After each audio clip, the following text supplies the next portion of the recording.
جنوبی کشمیر کے کوکرناگ علاقے کی بیشتر آبادی چشموں سے ہی پانی کی ضرورت کو پورا کرتی ہے، تاہم یہ قدرتی خزانے دن بدن سکڑتے جا رہے ہیں، جس سے عوامی حلقوں میں تشویش کی لہر دوڑ گئی ہے۔ یہاں تو چشمے کا پانی زیادہ ہم استعمال کرتے ہیں، لیکن سہولیت تھی چشمے کی وجہ سے، لیکن وہ مسئلہ اس طرح کا ہے کہ وہ روڈ کے کنارے پہ نکلتے ہیں، بس ایسے ہی سادے طریقے سے نکل رہا، وہیں سے لوگ پانی بھر کے لے جایا کرتے ہیں۔ کوکرناگ کے باشندوں نے انتظامیہ پر ان قدرتی چشموں کی حفاظت کے تئیں غیر سنجیدگی کا مظاہرہ کرنے کا الزام عائد کیا ہے۔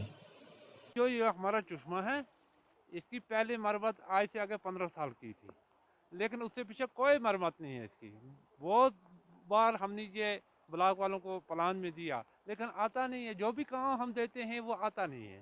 گورنمنٹ کی طرف سے کوئی انتظام معقول یہاں نہیں، اس کی وجہ سے نہ اس کا کوئی ڈرین بنا ہے، نہ کوئی فینسنگ کا کام ہوا، کچھ بھی کام نہیں ہوا۔ کافی سارے چشمے ہیں، لیکن دن بدن دیکھا جا رہا ہے کہ ان میں پانی کم ہوتا جا رہا ہے۔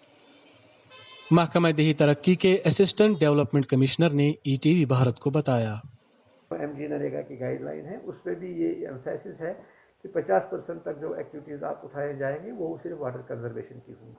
ہمارے ڈی سی صاحب جو یہاں ہیں اننت ناگ کے، انہوں نے ہمیں اسپیسیفکلی بولا ہے کہ اس سال نریگا میں ہر ایک بلاک میں کم سے کم 3 واٹر باڈیز ایسے ہونے چاہیے، چشمے ایسے چشمے جو پروٹیکٹ ہو جائیں گے اور جن کو آگمنٹ کیا جائے گا، جو وہاں سائٹ ریکوائرمنٹ ہوگی۔ جنت بے نظیر وادی کشمیر کو قدرت نے نہ صرف بے انتہا خوبصورتی سے نوازا ہے، بلکہ یہاں کی سرزمین کو قدرتی خزانوں سے بھی مالا مال کیا ہے، جن میں برف پوش پہاڑ، ندی نالے، جھرنے، یہاں کا موسم اور قدرتی چشمے قابل ذکر ہیں۔ تاہم ان قدرتی تحائف کی قدر اور حفاظت کے لیے سنجیدہ اقدامات اٹھانے کی ضرورت ہے۔ ای ٹی وی بھارت کے لیے کوکرناگ سے دین عمران کی رپورٹ۔